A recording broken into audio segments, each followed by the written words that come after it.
ચોરોને ચિંતા આવી ચૂકી છે, ભ્રષ્ટાચારીઓને ટેન્શન આવી ગયું છે। કોઈ પણ સમયે ગમે ત્યારે ગમે તે વ્યક્તિ ગમે તે ખૂણાથી ગમે તે ગામથી ગમે તે જિલ્લાથી ગમે તે તાલુકાથી ગમે તે વિસ્તારથી ગમે તે વિભાગમાંથી ગમે તેની પોલ ખોલી શકે છે। અહીંયા બધા આઝાદ છે। આખા ગુજરાતનો એકમાત્ર એવો કાર્યક્રમ જ્યાં બિંદાસ રીતે તમારી કોઈ પણ પ્રકારની રજૂઆત કરી શકો, જેને લાખો લોકો સાંભળશે। એટલે ડર આવી ગયો છે, કારણ કે ન્યૂઝ વાળા પણ આ બધા કાર્યક્રમ આવા નાના મોટા કરતા હોય છે, પણ આખું સ્ક્રિપ્ટેડ, તમારે શું બોલવાનું શું નહીં બોલવાનું, કોના વિશે બોલવાનું કોના વિશે નહીં બોલવાનું, કોના વિશે કેટલું બોલવાનું કેટલું નહીં બોલવાનું, આ શબ્દનો ઉપયોગ કરવાનો આ શબ્દનો ઉપયોગ નહીં કરવાનો, આના માટે ટિપ્પણી નહીં કરવાની, આના માટે તો બિલકુલ બોલવાનું જ નહીં, આ મુદ્દો નહીં ઉઠાવવાનો, તો જ તમને ટીવી ડિબેટની અંદર બેસવાનો મોકો મળે। મહિપતસિંહ પણ 2-4 ડિબેટોની અંદર ગયા છે, 10-12 ડિબેટોની અંદર, પણ એક નિયમ છે કે એકાદ ડિબેટમાં મહિપતસિંહ જાય પછી એ ચેનલની અંદર મહિપતસિંહનો ફોન ના આવે કે મહિપતસિંહ આવો, કારણ કે બધી પોલ ખોલીને જ આવે।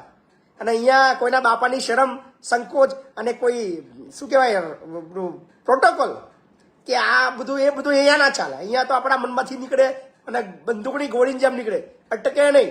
એટલે મહિપતસિંહ કોઈ જગ્યાએ ડિબેટોમાં ચાલે, પણ ચાલે કે ના ચાલે અહીંયા ચાલે।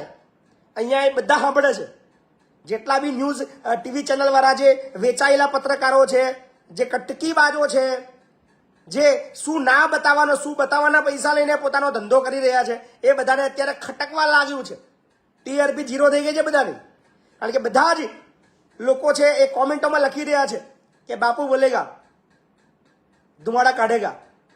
તો ચલો શરૂ કરીએ એપિસોડ નંબર 10। આજે દિવસ છે બહુ ખાસ, કારણ કે આપણો 10મો એપિસોડ છે અને સફળતાપૂર્વક આપણે 9 એપિસોડ કમ્પ્લીટ કર્યા છે અને આપણે ફોન કોલ હવે શરૂ કરી રહ્યા છીએ।